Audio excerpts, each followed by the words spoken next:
ಎಲ್ಲರಿಗೂ ನಮಸ್ಕಾರ ಸ್ನೇಹಿತರೆ. 500 ರೂಪಾಯಿ ನೋಟಿರುವ ಪ್ರತಿಯೊಬ್ಬರೂ ತಪ್ಪದೆ ಈ ವಿಡಿಯೋವನ್ನು ಕೊನೆವರೆಗೂ ನೋಡಿ. ಕೇಂದ್ರ ಸರ್ಕಾರದಿಂದ ಭಿಕ್ಷಾಕ್, ನಿಮ್ಮ ಬಳಿ 500 ರೂಪಾಯಿ ಮುಖಬೆಲೆಯ ನೋಟಿದ್ರೆ ಕೇಂದ್ರದಿಂದ ಬಂತು ಖಡಕ್ ಎಚ್ಚರಿಕೆ. ದೇಶದಲ್ಲಿ ಈಗಾಗಲೇ ಜಾರಿಯಲ್ಲಿರುವ ಈ 500 ರೂಪಾಯಿ ಮುಖಬೆಲೆಯ ನೋಟಿನ ಬಗ್ಗೆ ಕೇಂದ್ರದಿಂದ ಬಿಗ್ ಶಾಕ್ ನೀಡಲಾಗಿತ್ತು. ಇಂತಹ ನೋಟುಗಳಿರುವ ಪ್ರತಿಯೊಬ್ಬರೂ ಕೂಡ ಈ ವಿಡಿಯೋವನ್ನು ತಪ್ಪದೆ ಕೊನೆವರೆಗೂ ನೋಡಿ. ಈಗಾಗಲೇ ಈ ಹಿಂದೆ ದೇಶದ ಪ್ರಧಾನಿ ನರೇಂದ್ರ ಮೋದಿಯವರು ನೋಟ್ ಬ್ಯಾನ್ ಮಾಡಿ ಇಡೀ ದೇಶಕ್ಕೆ ರಾತ್ರೋರಾತ್ರಿ ಬಿಗ್ ಶಾಕ್ ನೀಡಿದ್ದರು. ಈಗ ಚಾಲ್ತಿಯಲ್ಲಿರುವ ಈ 500 ರೂಪಾಯಿ ನೋಟ್ ಬಗ್ಗೆ ಕೇಂದ್ರದಿಂದ ಎಚ್ಚರಿಕೆಯನ್ನು ನೀಡಲಾಗಿದೆ. ಇಷ್ಟಕ್ಕೂ ನಿಮ್ಮ ಬಳಿ ಈ 500 ರೂಪಾಯಿ ನೋಟ್ ಇದ್ದರೆ ತಪ್ಪದೆ ಈ ವಿಡಿಯೋಗೆ ಒಂದು ಲೈಕ್ ಮಾಡಿ.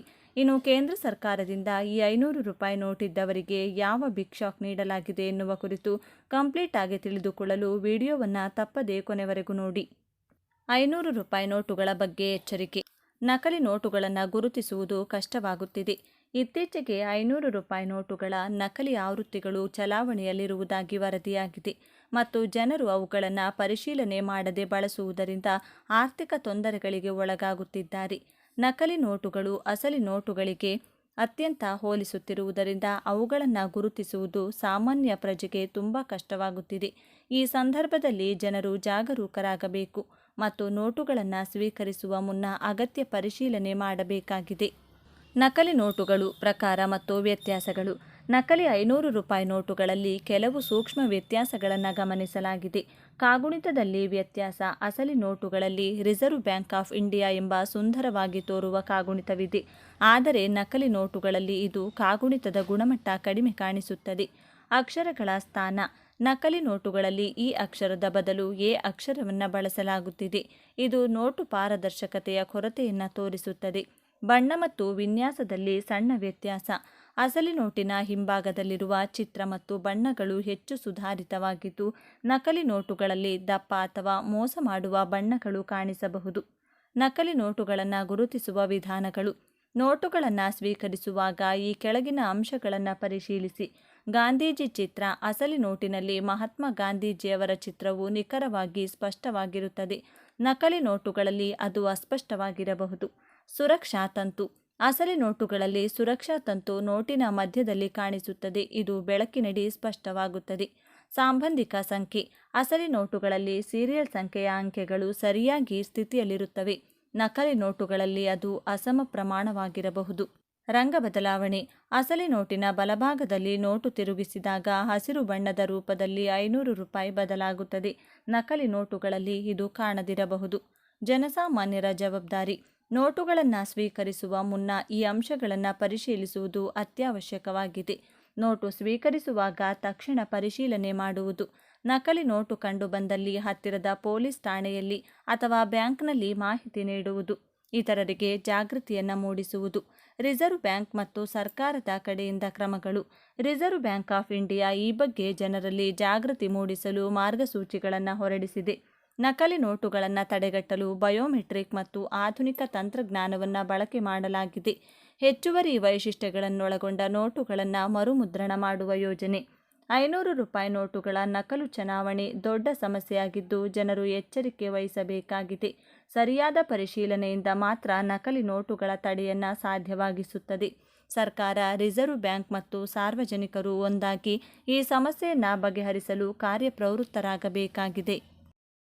ಇಲ್ಲಿಯವರೆಗೆ ತಾತ ಮುತ್ತಾತನ ಕಾಲದ್ದು ಹಾಗೂ ತಂದೆ ತಾಯಿ ಮಾಡಿಟ್ಟ ಆಸ್ತಿ ತಮ್ಮ ಮಕ್ಕಳಿಗೆ ಸುಲಭವಾಗಿ ಸಿಗುತ್ತಿತ್ತು. ಆಸ್ತಿ ಕಾರಣಕ್ಕೆ ಎಷ್ಟೋ ಸಂಬಂಧಗಳು ಮುರಿದು ಬಿದ್ದಿರುವುದು ಉಂಟು. ಆಸ್ತಿ ವಿಚಾರವಾಗಿ ಸಂಬಂಧಗಳನ್ನೇ ಕಳಚಿಕೊಂಡವರಿದ್ದಾರೆ. ಆಸ್ತಿಗಾಗಿ ಅಣ್ಣ ತಮ್ಮಂದಿರು, ಅಕ್ಕ ತಂಗಿಯರು ಹಾಗೂ ಪೋಷಕರು, ಮಕ್ಕಳ ನಡುವೆ ವೈಷಮ್ಯ ಮೂಡಿ ಅಂತರ ಏರ್ಪಟ್ಟಿದೆ. ಇನ್ನು ಕೆಲವು ಮನೆಗಳಲ್ಲಿ ಆಸ್ತಿಯನ್ನು ಸಮಾನವಾಗಿ ಹಂಚಿಕೊಂಡು ನಾನಾಯ್ತು ನಂದಾಯ್ತು ಎಂದುಕೊಂಡು ಜಾಲಿಯಾಗಿದ್ದಾರೆ. ಆದರೆ ಇನ್ಮುಂದೆ ನೀವು ಆಸ್ತಿಯಲ್ಲಿ ಪಾಲು ಕೇಳುವ ಮುನ್ನ ಈ ಕೆಲಸ ಮಾಡಲೇಬೇಕು. ಇಲ್ಲದಿದ್ದರೆ ನಿಮ್ಮ ಕೈಗೆ ಆಸ್ತಿ ಸಿಗುವುದೇ ಇಲ್ಲ. ಮೊದಲೆಲ್ಲ ಕಾನೂನುಬದ್ಧವಾಗಿಯೇ ಸಿಗುತ್ತಿದ್ದ ಆಸ್ತಿಯು ಇನ್ಮುಂದೆ ಸುಲಭವಾಗಿ ಸಿಗುವುದಿಲ್ಲ. ಏಕೆಂದರೆ ಇದಕ್ಕೂ ಕರ್ನಾಟಕದಲ್ಲಿ ಹೊಸ ಕಾನೂನು ಬಂದಿದೆ. ತಂದೆ ತಾತ ಮುತ್ತಾತನ ಆಸ್ತಿಯಲ್ಲಿ ಪಾಲು ಕೇಳುವವರಿಗೆ ರಾಜ್ಯ ಸರ್ಕಾರದಿಂದ ಬಿಗ್ ಶಾಕ್. ಪಿತ್ರಾರ್ಜಿತ ಆಸ್ತಿಯಲ್ಲಿ ಪಾಲು ಕೇಳುವವರಿಗೆ ರಾಜ್ಯ ಸರ್ಕಾರದಿಂದ ಹೊಸ ಗೈಡ್ಲೈನ್ಸ್ ಜಾರಿಗೊಳಿಸಿ ಆದೇಶ ಹೊರಡಿಸಲಾಗಿದೆ. ರಾಜ್ಯದಲ್ಲಿ ಈಗಾಗಲೇ ಪಿತ್ರಾರ್ಜಿತ ಆಸ್ತಿಯನ್ನು ತಮ್ಮ ಹೆಸರಿಗೆ ಮಾಡಿಕೊಂಡವರಿಗೂ ಮತ್ತು ಇನ್ಮುಂದೆ ನಿಮ್ಮ ತಂದೆ ಅಥವಾ ತಾತ ಮುತ್ತಾತನ ಆಸ್ತಿಯನ್ನು ನಿಮ್ಮ ಹೆಸರಿಗೆ ಮಾಡಿಕೊಳ್ಳಲು ಬಯಸುತ್ತಿದ್ದರೆ ತಪ್ಪದೆ ಈ ವಿಡಿಯೋವನ್ನು ಕೊನೆವರೆಗೂ ನೋಡಿ. ನಿಮ್ಮ ಬಳಿಯೂ ಕೂಡ ಪಿತ್ರಾರ್ಜಿತ ಆಸ್ತಿ ಇದ್ದರೆ ತಪ್ಪದೆ ಈ ವಿಡಿಯೋಗೆ ಒಂದು ಲೈಕ್ ಮಾಡಿ. ಹಾಗೂ ಪಿತ್ರಾರ್ಜಿತ ಆಸ್ತಿಯ ವರ್ಗಾವಣೆಯ ಮೇಲೆ ರಾಜ್ಯ ಸರ್ಕಾರ ಹೊಸ ಗೈಡ್ಲೈನ್ಸನ್ನು ಜಾರಿಗೊಳಿಸಿದ್ದು ಅದೇನು ಎನ್ನುವ ಕಂಪ್ಲೀಟ್ ಡೀಟೇಲ್ಸ್ ತಿಳಿದುಕೊಳ್ಳಲು ವಿಡಿಯೋವನ್ನು ತಪ್ಪದೆ ಕೊನೆವರೆಗೂ ನೋಡಿ. ಇತ್ತೀಚಿನ ದಿನಗಳಲ್ಲಿ ಮಕ್ಕಳು ತಮ್ಮ ತಂದೆ ತಾಯಿಯನ್ನು ಆರೈಕೆ ಮಾಡುತ್ತಿಲ್ಲ. ಇಂತಹ ಹಲವರು ಪ್ರಕರಣಗಳು ಬೆಳಕಿಗೆ ಬರುತ್ತಿವೆ.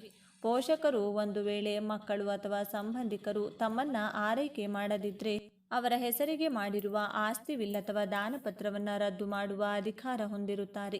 ಅವರಿಗೆ ಇಷ್ಟವಿಲ್ಲದಿದ್ದರೆ ಮಕ್ಕಳಿಗೆ ಆಸ್ತಿ ಕೊಡುವಂತಿಲ್ಲ ಎಂದು ಕರ್ನಾಟಕ ಸರ್ಕಾರ ಸ್ಪಷ್ಟಪಡಿಸಿದೆ. ಈ ಬಗ್ಗೆ ಕಂದಾಯ ಸಚಿವ ಕೃಷ್ಣ ಬೈರೇಗೌಡ ಅವರು ವಿಧಾನ ಪರಿಷತ್ನಲ್ಲಿ ಮಾಹಿತಿ ನೀಡಿದ್ದಾರೆ.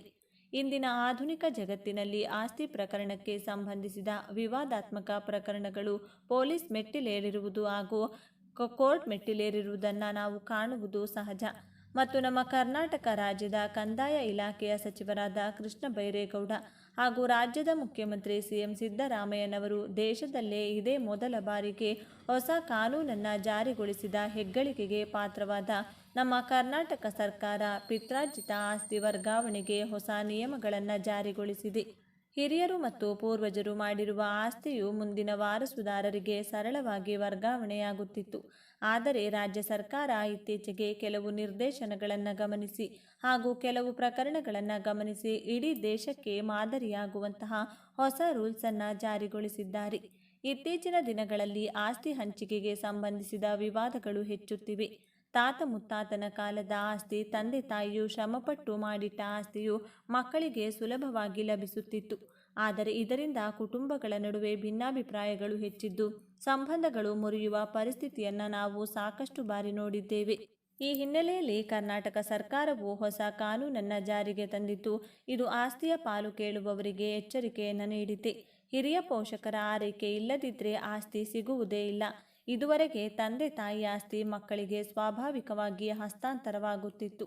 ಆದರೆ ಕೆಲವು ಸಂದರ್ಭಗಳಲ್ಲಿ ಮಕ್ಕಳಿಂದ ನಿರ್ಲಕ್ಷ್ಯ ಅನುಭವಿಸಿದ ಪೋಷಕರು ವೃದ್ಧಾಶ್ರಮದ ಬದುಕಿಗೆ ದಿಕ್ಕು ಹಿಡಿಯಬೇಕಾಗಿತ್ತು. ಈ ಪರಿಸ್ಥಿತಿಯು ಸರ್ಕಾರದ ಗಮನ ಸೆಳೆದಿದೆ. ಕೇಂದ್ರ ಸರ್ಕಾರವು 2007ರಲ್ಲಿಯೇ ಪೋಷಕರು ಮತ್ತು ಹಿರಿಯ ನಾಗರಿಕರ ನಿರ್ವಹಣೆ ಮತ್ತು ಕಲ್ಯಾಣ ಕಾಯ್ದೆ ಜಾರಿಗೆ ತಂದು ಮಕ್ಕಳಿಗೆ ಪೋಷಕರ ಆರೈಕೆ ಮಾಡುವುದು ಕಡ್ಡಾಯಗೊಳಿಸಿತ್ತು. ಆದರೆ ಇದರ ಬಗ್ಗೆ ಹೆಚ್ಚಿನ ಜನತೆಗೆ ಅರಿವು ಇರಲಿಲ್ಲ. ಈಗ ಕರ್ನಾಟಕ ಸರ್ಕಾರ ಈ ಕಾಯ್ದೆಯ ಅನುಷ್ಠಾನಕ್ಕೆ ಮತ್ತಷ್ಟು ಕಠಿಣ ನಿಯಮಗಳನ್ನು ರೂಪಿಸಿದ್ದು ಮಕ್ಕಳು ಪೋಷಕರ ಆರೈಕೆ ಮಾಡದಿದ್ದರೆ ಆಸ್ತಿಯ ಮೇಲಿನ ಹಕ್ಕು ಕಳೆದುಕೊಳ್ಳುತ್ತಾರೆ. ಈ ಕುರಿತಂತೆ ಕಂದಾಯ ಸಚಿವ ಕೃಷ್ಣ ಬೈರೇಗೌಡ ಅವರು ವಿಧಾನ ಪರಿಷತ್ನಲ್ಲಿ ಮಾಹಿತಿ ನೀಡಿದ್ದು ಪೋಷಕರು ಅಥವಾ ಸಂಬಂಧಿಕರ ಆರೈಕೆ ಇಲ್ಲದೆ ಮಕ್ಕಳಿಗೆ ಆಸ್ತಿ ನೀಡುವುದೇ ತಪ್ಪು ಎಂದು ಸ್ಪಷ್ಟಪಡಿಸಿದ್ದಾರೆ. ವಿಲ್ ಅಥವಾ ದಾನಪತ್ರ ರದ್ದುಗೊಳಿಸಿ ಪೋಷಕರಿಗೆ ಅಧಿಕಾರ. ಪೋಷಕರು ಮಕ್ಕಳ ವಿರುದ್ಧ ದೂರು ದಾಖಲಿಸಿದರೆ ಸೆಕ್ಷನ್ 23ರ ಅಡಿಯಲ್ಲಿ ವಿಲ್ ಅಥವಾ ದಾನಪತ್ರವನ್ನು ರದ್ದುಗೊಳಿಸಲು ಅವರಿಗೆ ಅವಕಾಶವಿರುತ್ತದೆ. ಮಕ್ಕಳು ಅಥವಾ ಸಂಬಂಧಿಕರು ಪೋಷಕರ ಆರೈಕೆ ಮಾಡದಿದ್ದರೆ ವಯಸ್ಸಾದ ಪೋಷಕರು ತಮ್ಮ ಹೆಸರಿನಲ್ಲಿ ಆಸ್ತಿಯನ್ನು ಪುನಃ ವಾಪಸ್ ಪಡೆಯಲು ಅವಕಾಶವಿದೆ. ಆಸ್ತಿಯ ರದ್ದು ಪ್ರಕ್ರಿಯೆ. ಪೋಷಕರ ದೂರು ದಾಖಲಾಗುವ ಸನ್ನಿವೇಶದಲ್ಲಿ ಉಪವಿಭಾಗಾಧಿಕಾರಿಗಳಿಗೆ ಆಸ್ತಿಯ ಮೇಲ್ವಿಚಾರಣೆ ಜವಾಬ್ದಾರಿ ವಹಿಸಲಾಗಿದೆ. ಪೋಷಕರ ಆರೈಕೆ ಇಲ್ಲದಂಥ ದೂರುಗಳು ದಾಖಲಾಗಿದ್ದಾಗ ಪೋಷಕರು ವಿಲ್ ಅಥವಾ ದಾನಪತ್ರವನ್ನು ರದ್ದುಗೊಳಿಸಬಹುದು. ಮಕ್ಕಳು ಆಸ್ತಿ ಪಡೆದ ಮೇಲೆ ಪೋಷಕರಿಗೆ ನೋಡಿಲ್ಲ ಅಂದರೆ ಆಸ್ತಿಯನ್ನು ಪುನಃ ವಾಪಸ್ ಪಡೆಯಲು ಕಾನೂನಿನ ಅನುಮತಿ ಇದೆ. ಈ ಹೊಸ ನಿಯಮದ ಪ್ರಕಾರ ಮಕ್ಕಳು ಪೋಷಕರ ಆರೈಕೆಯಲ್ಲಿ ವಿಫಲವಾದರೆ ಆಸ್ತಿ ಸಿಗುವುದೇ ಇಲ್ಲ. ಕಾನೂನುಬದ್ಧವಾಗಿ ಆಸ್ತಿಯನ್ನು ವಾಪಸ್ ಪಡೆಯಲು ಪೋಷಕರಿಗೆ ಸಂಪೂರ್ಣ ಅಧಿಕಾರವಿದ್ದು ಅವರ ಹಿತಸಾಧನೆಗೆ ಸರ್ಕಾರ ಬದ್ಧವಾಗಿದೆ. ಇದು ಒಳ್ಳೆಯ ಕೆಲಸ ಎನ್ನುವ ನಿಮ್ಮ ಅಭಿಪ್ರಾಯ ಆಗಿದ್ದರೆ ಎಸ್ ಅಂತ ಕಮೆಂಟ್ ಮಾಡಿ. ಇದು ಸರಿಯಾದ ನಿರ್ಧಾರ ಎನ್ನುವ ನಿಮ್ಮ ಅಭಿಪ್ರಾಯ ಆಗಿದ್ದರೆ ಯಾಕೆ ಅನ್ನೋದನ್ನು ಕಮೆಂಟ್ನಲ್ಲಿ ತಿಳಿಸಿ. ಧನ್ಯವಾದಗಳು.